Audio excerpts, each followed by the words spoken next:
Khan sir एक ऐसा नाम जो पूरे देश के स्टूडेंट्स के लिए भगवान जैसे हैं। यूट्यूब और सोशल मीडिया पर 20 से 30 मिलियन लोग इन्हें फॉलो करते हैं और पटना में हजारों स्टूडेंट्स उनकी एक झलक के लिए तरसते हैं।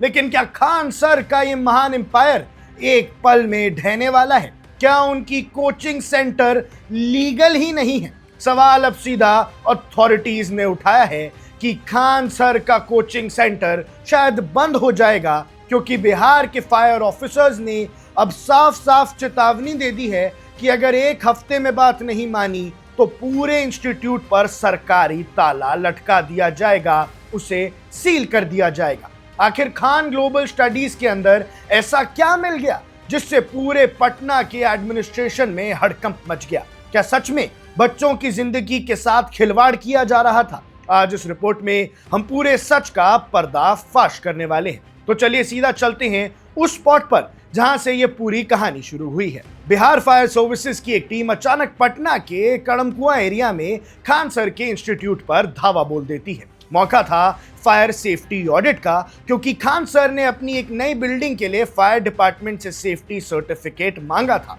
लेकिन जब ऑफिसर्स ने अंदर का नजारा देखा तो उनके होश उड़ गए।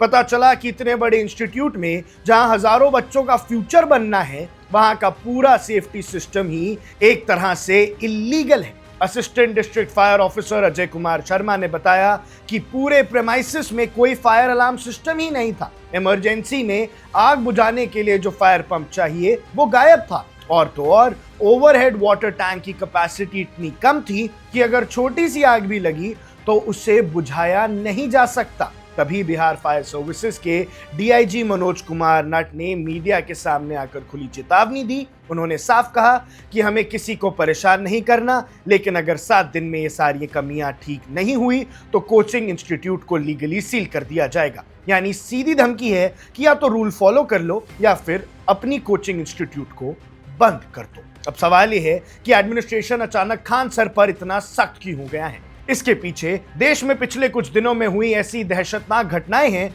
जिन्होंने सरकारी अफसरों की नींद उड़ा दी है। पहले दिल्ली के एक होटल में आग लगी जहां 20 लोगों की तड़प तड़प कर मौत हो गई, और उससे ठीक अगले दिन ही बिहार के मुजफ्फरपुर के प्रसाद हॉस्पिटल में एक भयानक आग लग गई जहां 6 लोगों ने दम तोड़ दिया। अब इन दोनों ट्रेजेडीज में एक ही चीज कॉमन थी कि इंस्टीट्यूशंस का इलीगल तरीके से चलना और फायर सेफ्टी नॉर्म्स को इग्नोर करना। बिहार सरकार अब किसी भी हादसे के बाद बदनामी नहीं झेलना चाहती, इसलिए पिछले 2 दिनों में 60 से 70 बड़े होटल्स और हॉस्पिटल्स पर रेड मारी गई, और इसी लपेटे में आ गया है खान सर का ये इंस्टीट्यूट। एडमिनिस्ट्रेशन का कहना है कि जब तक हर एक कोने में फायर सेफ्टी लीगल नहीं होगी तब तक बच्चों को वहां बैठने की इजाजत ही नहीं दी जाएगी। भैया, परेशानी सिर्फ फायर सेफ्टी तक लिमिटेड नहीं है। खान सर इस वक्त डबल अटैक झेल रहे हैं। फायर डिपार्टमेंट के इस एक्शन से ठीक पहले 2 जून को उनके इसी कदमकुआं वाले इंस्टीट्यूट के बाहर एक भयानक वायलेंस और बवाल हुआ था, और उस हिंसा के बाद से ही लोकल पुलिस और एडमिनिस्ट्रेशन की तेज नजर खान सर पर थी। लोग अब ये भी सवाल उठा रहे हैं कि क्या ये पिछले बवाल की वजह से ही सरकार ने उनके इंस्टीट्यूट पर यह शिकंजा कसा है? खैर, वजह जो भी हो, पर नियम तो नियम होता है। एक जर्नलिस्ट के तौर पर अगर हम इस पूरी सिचुएशन को देखें तो सवाल खान सर की क्रेडिबिलिटी पर है। जो एजुकेटर पूरे देश को ज्ञान बांटता है, उनके खुद के इंस्टीट्यूट में सेफ्टी के ऐसे लूप होल कैसे रह गए? क्यों बच्चों की जान को खतरे में डालकर एक ऐसी बिल्डिंग चलाई जा रही थी जहां फायर अलार्म तक नहीं था? पुलिस और फायर डिपार्टमेंट ने अब अल्टीमेटम दे दिया है। क्लॉक चल रही है, 7 दिन का वक्त है। अगर खान सर ने ये शॉर्टकमिंग्स दूर नहीं की तो पटना का ये सबसे बड़ा कोचिंग सेंटर सील हो जाएगा। आपको क्या लगता है? क्या खान सर पर यह एक्शन सही है या उन्हें जानबूझकर टारगेट किया जा रहा है? अपनी राय कमेंट सेक्शन में जरूर बताइएगा। अब देख रहे हैं वन इंडिया, मैं हूं आकर्ष Kaushik. Subscribe to One India and never miss an update. Download the One India app now.